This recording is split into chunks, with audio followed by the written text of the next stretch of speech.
Um, let's move the conversation because last week, I know I had a little nip slip. I know I might get canceled because of that, so they might get me because of that. But last week we had a conversation, me and Randy, last Tuesday, not this past Tuesday, last Tuesday, about the collusion situation going on in the NFL. And scrolling through Twitter today, came across Darren Smith, like I said, local sports media coverage analyst here in Kansas City. Does a phenomenal job, does some great pieces, works closely with the Chiefs, covers the Royals, covers damn near anything Kansas City sports based. He's in the know about it all. Had the former NFL PA exec, DeMaurice Smith, on. This clip that I'm about to show you was from the Kansas City draft a couple of years ago. All right, so it was a couple of years old, but I'm bringing it back up because it's relevant to right now. It's very relevant to right now. So we're going to play this, and yeah, we're going to chop it up and have a conversation. And just kind of it'll come full circle once I play it and kind of touch on some of the things that I talked about last week with Randy. And yeah, man. So without further ado, we got DeMaurice Smith at that time, executive director for the NFLPA, and the great one, Mr. Darren Smith. Let's take a listen. This offseason, there's been a lot of talk, chatter. We're here at the draft. There's been reports that the union has in some way tried to assist Lamar Jackson in his contract negotiations with the Baltimore.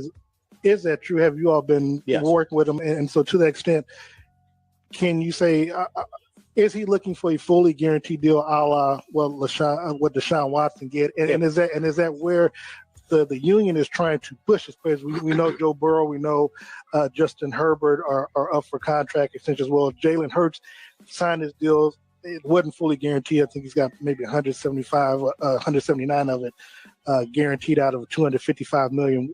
Where does the union stand on these fully guaranteed contracts and what you're trying to push? And do you have these conversations? All right. I'm pausing this right here because if you heard that is Darren Smith that is talking. He brought up the fact of these. I want people to notice. He asked DeMaurice Smith, hey, NFLPA, are they assisting Lamar Jackson and others to get and specifically Lamar Jackson at this time trying to get the fully guaranteed contract? And if y'all remember, he was looking for that fully guaranteed contract because Deshaun Watson just got it.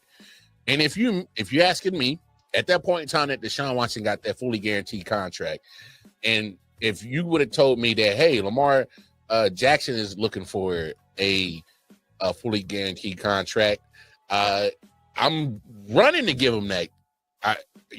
Just me personally, I'm like, well, shit, if Deshaun Watson got a fully guaranteed contract, well, hell, why can't Lamar? Like, come on, if you're comparing the two.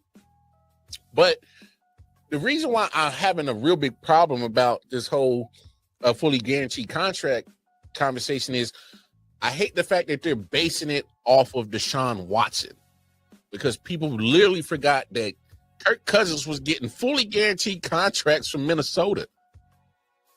All right? Kirk Cousins was getting fully guaranteed contracts from Minnesota. Did people forget that? Literally, go look it up. When Kirk Cousins, he got the franchise tag 2 years in a row, played on the franchise tag in Washington 2 years in a row. So he got that fully guaranteed contract 2 years in a row. They didn't want to pay him no more. He goes to Minnesota, and he got a fully guaranteed contract. His first contract in Minnesota was fully guaranteed.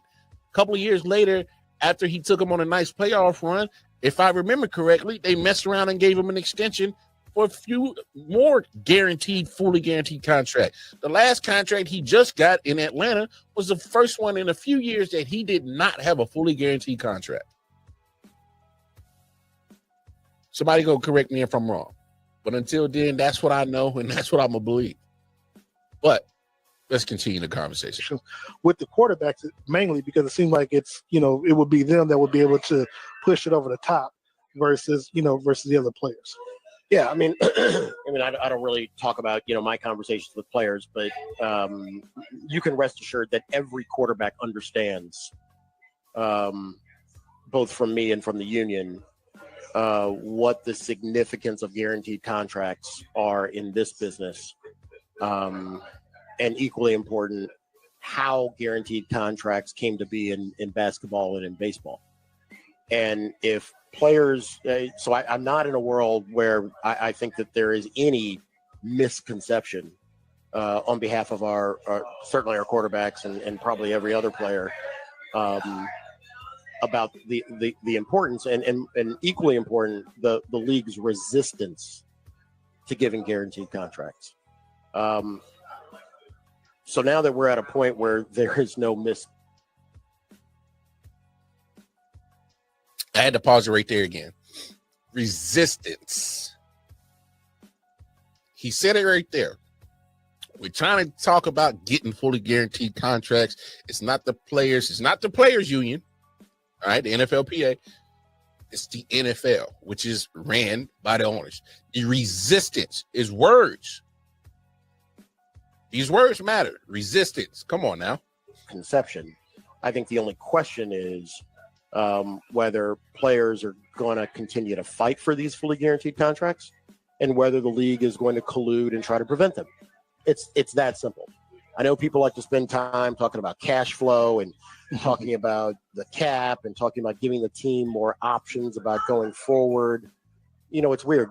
Nobody has those conversations when you're talking about a basketball team. Nobody has those conversations when you're talking about a baseball team. For some reason, every apologist or everybody who's trying to excuse why guaranteed contracts make no sense in football, for whatever reason, they don't spend any time looking at either the history or how these things operate. Cash flow is meaningless with respect to contracts in the National Football League. When a team, to your point, wakes up, it gets its share of television money, it gets its share of local gate, it gets its share of national gate. And that money is equally dispersed to the owners. And that is their side of the ledger. Out of that, they run their team. They spend money on their stadium. They spend money on all of the things. But it's not labor when it comes to the players. The separate side of the ledger is the players get their share of TV money, their share of gate, their share of national gate, and their share of all other properties. And that is the salary cap. So, when people sit down and they try to say, well, nobody would want to give a guaranteed contract because that's going to impact the cash flow of the stadium, you're misunderstanding the fact that player labor costs, right, come out of a separate side. So no owner in the National Football League is really stressed about is really stressed about the flow of money unless it is specifically related to their local overhead, their local stadium overhead, their local personnel overhead, how much it costs to run their side of the shop. So, this is a question of whether the players care enough about guaranteed contracts to do what basketball players did and to do what baseball players did. And if you're not willing to do those things, well, then fine. You're just not interested in a guaranteed contract. Dropping bars. And if you didn't catch what he was talking about the players wanting to change it and specifically talked about this. I've had guests come on the show talk about this. Randy's talked about this. I mean, anybody that is like literally related to IOW has all said this. If you want the money, if you want a certain amount of money because you're the content, you have to negotiate this at the CBAs. Collective bargaining agreements is when you have a rep in your union representing the players go against a rep representing the NFL, the owners. And they go head to head. and the owners say, hey, we should have this much percentage because, damn it, we're the rich fuckers and we're the one financing all this shit. We should have the bigger pie. We should have this. We should have that. And the players tell their union reps, and as the players, they got to come up with agreement. And then they have their rep, and they say, hey, rep, this is what we want as demands. All right? And what your demand should be is guaranteed contracts. Should have been one of your demands a long time ago, because they've been guaranteeing contracts in baseball and NBA for a while now. And literally, without looking at science, I can tell that NFL players play a more physical sport surely than baseball, and they play a more physical sport than basketball. I've said this a million times. I'm saying it again. It's because here we are, because that same guy that you just listened to for the last 4 minutes, DeMaurice Smith, filed his own grievance of collusion against the NFL. How can this not be as clear as day? That collusion is a thing. It does happen. It's about proving it. It's always going to be about proving it. We talked about it last week with our, our good brother Randy. He knows his fair share of the law.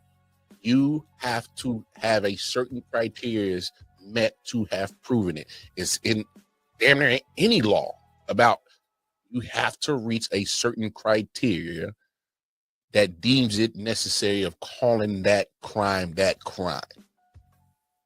All right? If you calling somebody this, you have to reach a certain threshold of making sure that's true. All right? Hate to say it, guys, but I told you so about the Diddy case. I don't like it myself, but I was telling you. And people call me crazy. Said, Ma, you crazy. He ain't getting off that RICO charge. He ain't getting off that sex trafficking charge. I said, listen to what they're defending. Listen to what the prosecutors are trying to use as their evidence. All they proved was Diddy was just a sick, nasty motherfucker. He deserves jail time. I'm not denying that. But what you were trying to charge him for, RICO. You were trying to charge him for sex trafficking. You have to reach a certain threshold to say that man is guilty of it, and you didn't. He just got acquitted of those charges.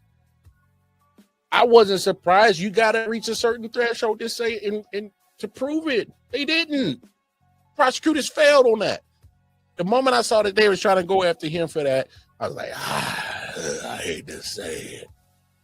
And as the trial keeps unfolding, and you're hearing all this shit is all right.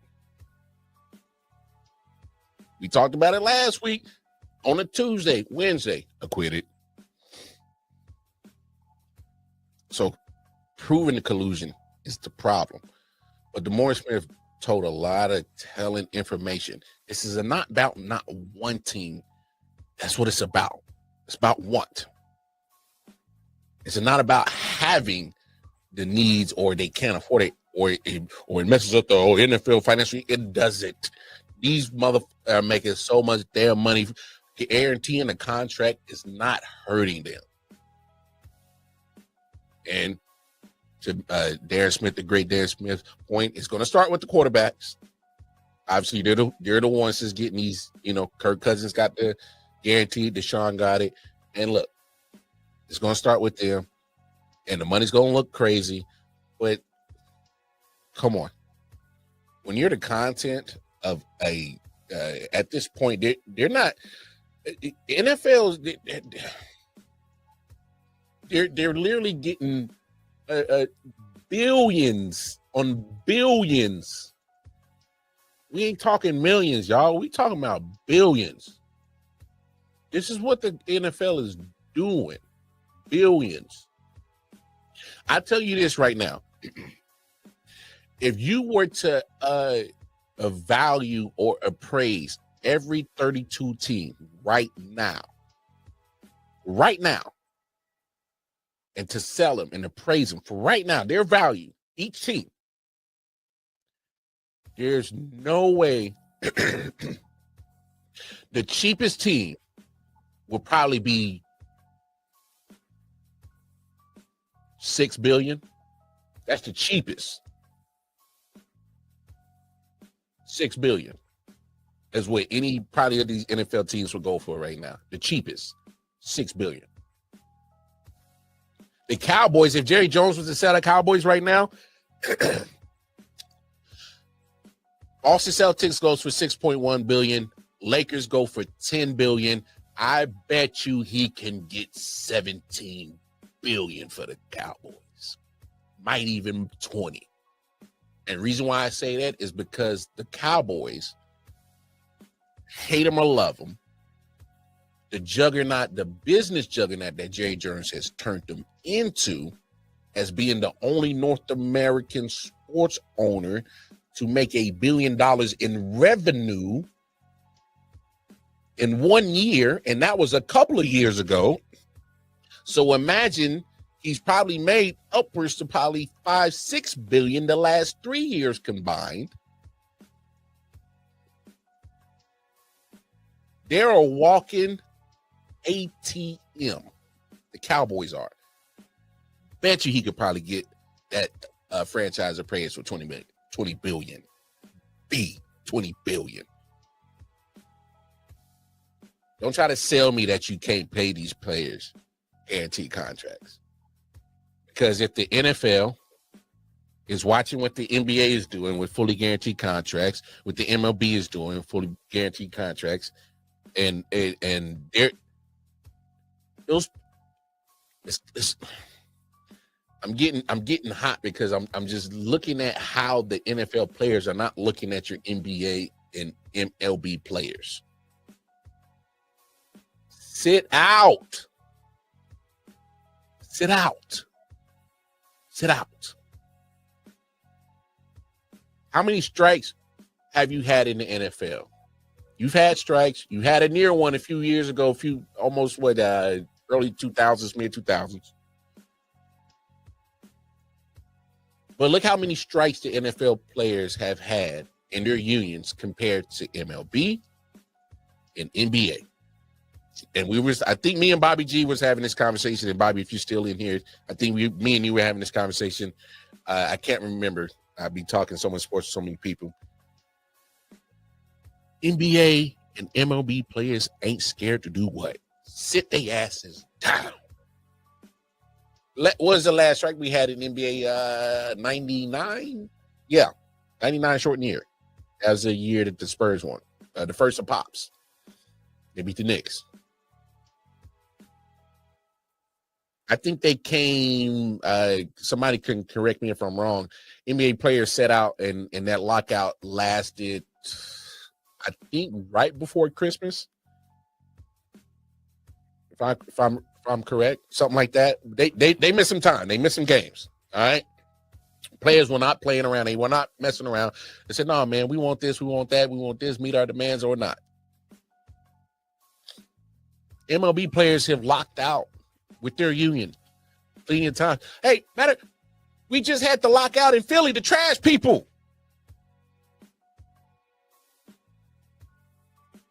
Come on now. You got a union? Go get your shit. You got somebody representing you? Go get your shit. You got the power. NFL players aren't getting it. This is what's really, really irritating me. Get it through your head. You got the power. You are the content. I mean, DeMar Smith really broke it down. It's simple. Either the players are going to fight to get it or the owners are going to collude to keep it away from it. It's one of the two. And right now, we're getting both. We're getting the owners colluding to keep it away from you, and the players are just helping them by not fighting about it. They're not fighting enough. It's like, go get your shit. Go get your shit. You want the guaranteed contracts. You want better health coverage. You want better this. You want better that. Go get it. Because at some point in time, they will fold to your demands. What is the NFL going to do? Get scabs? They tried that before, didn't they? It didn't do too good. Go get scabs, NFL. Do it. Dare you. Imagine the NFL with some scabs in today's league. And no disrespect to the cats that didn't make the NFL. But the XFL, USFL product that they got is cute, is cool. It ain't the NFL. So you can try to get scabs. You can go try to, hey man, the NFL is down to USFL. It's going, it'll might grab people's attention, but as soon as the people look and be like, yeah, the NFL was filled with the elite of the elite. These cats is all right. And then they're going to look, they're going to grab their remote, and whatever sport is going on at that point in time, if it's the end of baseball season, if it's early September, October, and then, man, I might as well put on the World Series, man. It's November, it's December, NBA's in full swing. Let me see what, LeBron last year. Let me tap in with the NBA real quick. OKC Thunder. They got all their people back. They paid all of them. SGA, Chet, J-Dub. They all paid. So they brought the whole squad back. Let's see what they do. Watch their mother numbers go down the damn drain, and them damn owners say, hey man, get y'all scab asses out of here. What you want? What was the demands again? What y'all want? What you need? Hey man, get comfortable. Let's have a conversation. Hey, you want some wagyu? You want some steak? Hey, A5. Whatever, how many ounces he want? Yeah, I know it's 600 an ounce. I don't care. Make it 12. Give me one too. Get comfortable. Watch them damn owners come back to the table quick, fast, and in a hurry to make sure that they get the elite of the elite, because that's what people are going to want to see. Because the problem is they go get scabs. You're going to get content, but they're going to still charge us elite prices. And we're damn sure going to look at the ticket prices and be like, I like the Chiefs and all, but Clark Hunt, man, you motherfucking tripping, bro. I ain't paying you this to watch these bum ass scrubs, these scabs. Hurt these motherfuckers in the wallet, bro. The best way to piss a rich motherfucker off is cost him money. Cost him money. You know the best way to make a rich motherfucker mad and cave into your demands? Cost the motherfucker some money. Them ratings come down. Oh. Damn. Ratings down 30%. Oh. That's just no. That's just week two. No. Week 7 in. Damn. These ratings compared to last year is down 60%. They start shaking in their motherfucking boots. Hey, I'm trying to.